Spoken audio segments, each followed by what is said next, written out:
नमस्कार, मैं हूं देवेंद्र। आप देख रहे हैं पंजाब केसरी टीवी। इनेलो स्टूडेंट ऑर्गेनाइजेशन के हरियाणा इकाई के प्रभारी अर्जुन चौटाला मेरे साथ हैं। ये बात करते हैं जनाब, चंडीगढ़ के चुनाव होने हैं छात्र संघ के, किस तरीके की तैयारियां हैं और क्या आपने अपने पैनल डिसाइड कर लिए हैं? हमने अपने खालसा कॉलेज का पैनल डिसाइड कर लिया है। हमारी पंजाब यूनिवर्सिटी का पैनल हो चुका है। डीएवी का पैनल अभी हमने डिसाइड करना बाकी है। बाकी छात्र जो साथी हैं दिन प्रतिदिन हमसे मिलते जा रहे हैं। जितने भी स्टूडेंट ग्रुप्स हैं जो किसी भी पॉलिटिकल पार्टी के साथ आज के दिन नहीं जुड़े हुए, उन सब के साथ हमारी चर्चा चलती जाती है। और बड़ी अच्छी बात है कि बहुत सारे ऐसे ग्रुप्स हैं जो हमारे साथ जुड़ करके मिल करके काम करना चाहते हैं, क्योंकि उनको आईएसओ के अंदर जननायक चौधरी देवीलाल की विचारधारा दिखती है, डॉक्टर साहब भीमराव अंबेडकर जी की विचारधारा दिखती है, तो वो हमारे साथ आज के दिन जुड़ना चाहते हैं। और बड़ी अच्छी बात यह है कि हमारा जो पहला चुनावी साल था उसके अंदर भी हमने पंजाब यूनिवर्सिटी में इवनिंग कॉलेज में हम अपना पैनल बनाने में सक्षम रहे। जबकि आप ये देखिए, किसी भी पॉलिटिकल पार्टी के लिए, खास करके स्टूडेंट्स यूनियन के अंदर बड़ी इस्टेब्लिश्ड कई पार्टीज़ थी, उनके साथ कम्पीट करना भी एक कोई छोटी बात नहीं है, लेकिन कम्पीट करके भी हमने अपना पैनल बनाया। और अब की बार हम बड़ी श्योरिटी के साथ कह सकते हैं कि खालसा कॉलेज में तो पूरा पैनल हमारा ही बनेगा। साथ में हम डीएवी के अंदर भी पूरा पैनल अपना खड़ा भी करेंगे और पूरे तरीके से चुनाव लड़ने का भी काम करेंगे। पंजाब यूनिवर्सिटी के अंदर भी नए नए साथी दिन प्रतिदिन हमारे साथ जुड़ते जा रहे हैं, और आवश्यक मुझे पूरा यकीन है कि वहाँ पर भी हम अपने पैनल को जिताने में सक्षम रहेंगे। हरियाणा के संदर्भ में अगर बात करें तो हरियाणा में कहाँ कहाँ आपने अपनी कार्यकारिणी का, स्टूडेंट ऑर्गेनाइजेशन की कार्यकारिणी का गठन कर लिया है और आगे क्या प्लानिंग है हरियाणा को लेकर? हरियाणा के अंदर हमने 22 के 22 जिले के अंदर हमारी जो स्टूडेंट्स की कार्यकारिणी है उसका गठन कर चुके हैं। जिले की कार्यकारिणी हमने अलग रखी है और जो यूनिवर्सिटीज़ की कार्यकारिणी है वो हमने अलग रखी है। यूनिवर्सिटीज़ की भी हम कार्यकारिणी बना चुके हैं। हमें, हमारे लिए जो प्राइम ऑब्जेक्टिव है वो यही है कि किसी भी साथी को अगर कार्यकारिणी का सदस्य बनाते हैं, उसके ऊपर जिम्मेवारी देते हैं, खास करके यूनिवर्सिटी की, ज़िले की, चाहे वो हल्के की क्यों ना हो, हमारी कोशिश ये है कि किसी स्टूडेंट को ही वो जिम्मेदारी दी जाए। तो इस करके चाहे हमें टाइम लगे, लेकिन हम लेके उन्हीं साथियों को आएंगे जो जेन्युइनली स्टूडेंट्स के मुद्दों को उठाना चाहते हैं और छात्र संगठन में रह करके छात्रों के लिए काम करना चाहते हैं। जो भी अब तक छात्र संगठन थे उनका जो दायरा कह लें या फिर जो बातचीत होती थी, मुद्दे होते थे, वो कॉलेजेस को और यूनिवर्सिटीज़ को लेकर होते हैं। ज़्यादातर स्कूलों को लेकर भी काफ़ी मुद्दे होते हैं। तो इनेलो स्टूडेंट ऑर्गेनाइजेशन इसको लेकर क्या सोचती है, स्कूलों के मुद्दों को लेकर? देखिए, जब हम स्टूडेंट ऑर्गेनाइजेशन की बात करते हैं तो आपने ये बड़ा अच्छा सवाल करा सर, कि हर स्टूडेंट को इसके अंदर लिया जाना चाहिए। तो चाहे स्कूल्स के भी मुद्दे हो, हम उनके ऊपर भी काम करने का काम कर रहे हैं। सबसे पहला जो हमने मुद्दा उठाने का काम करा पूरे हरियाणा प्रदेश में, वो ये था कि इस प्रकार से सरकारी स्कूल्स के अंदर टीचर्स की कटौती भी हो रही है और सरकारी स्कूल्स को बंद भी किया जा रहा है। जहाँ पर सेकेंडरी स्कूल्स थे, बहुत सेकेंडरी स्कूल्स को प्राइमरी घोषित कर दिया गया है और बहुत प्राइमरी स्कूल्स को बंद कर दिया गया है।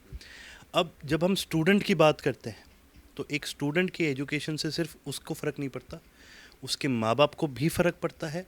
और कल को वो स्टूडेंट जब अपने पैरों पे खड़ा होकर अपनी अगली पीढ़ी को लाएगा, वहाँ तक भी उसका असर जाता है।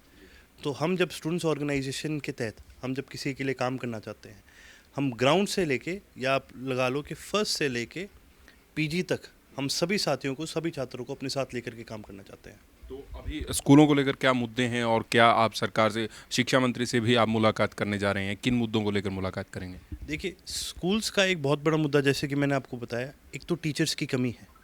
और बड़े दुख की बात है कि बहुत सारे प्राइमरी स्कूल्स में तो विज्ञान के, मैथमेटिक्स के टीचर्स ही नहीं हैं, केवल लैंग्वेज या सोशल साइंसेस के टीचर हैं। तो आप बताइए, अगर देश में बढ़ोतरी करनी है, अगर किसी छात्र का अगर बेस बनाना है, तो उसको विज्ञान और मैथमेटिक्स पढ़ाना आज के दिन सिर्फ ज़रूरी नहीं, मैं कहूँगा it has become a necessity. तो उसको लेकर के हमने एक मुहिम चलाने का काम करा। लेकिन इसके अंदर सिर्फ आईएसओ अकेली नहीं होगी, क्योंकि ये मुद्दा टीचर्स का भी है, पेरेंट्स के लिए भी है, छात्रों के लिए भी है। तो हम इंडियन नेशनल लोकदल के साथ मिल करके इस मुद्दे को उठाने का काम करेंगे। शिक्षा मंत्री से जो हमारी मुलाकात है उसके अंदर भी एक जो बहुत बड़ा इशू है वो ये है कि एक रेशो मेंटेन करना होता है हर यूनिवर्सिटी या कॉलेज को भी, कितने स्टूडेंट्स के ऊपर कितने टीचर्स को बिठाना चाहिए। वो रेशो हरियाणा के अंदर घटता जा रहा है।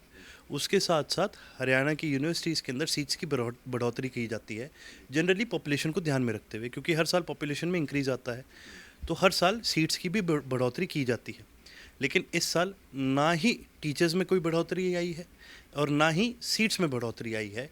ये एक बहुत इंपॉर्टेंट इशू है, क्योंकि जब तक सीट्स के अंदर बढ़ोतरी नहीं आएगी, आप एजुकेशन फॉर ऑल जो आपका एक बेसिक राइट है भारत के संविधान के अंदर, वो आप नहीं अचीव कर सकते।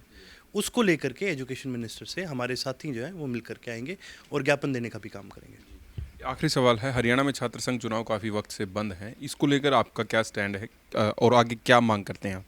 देखिए, हमारा बिल्कुल यही मांग है कि भी हरियाणा के अंदर छात्र संघ के चुनाव होने चाहिए। भाई जिनके लिए सरकार, आप किसी भी सरकार को देख लो, किसी भी पॉलिटिकल ऑर्गेनाइजेशन को देख लो, जब भी ये बात करते हैं तो ये हमेशा बात करेंगे युवा भविष्य है, युवा भविष्य है, युवा भविष्य है। अरे जिस युवा का भविष्य है उसको अपने भविष्य में भागीदारी तो लेने दो। जो युवा राजनीति के अंदर 25 की उम्र से पहले नहीं जा सकता, वो अपनी शुरुआत कहाँ करे? वो 18 की उम्र से कॉलेज के अंदर, यूनिवर्सिटीज़ के अंदर शुरू कर सकता है।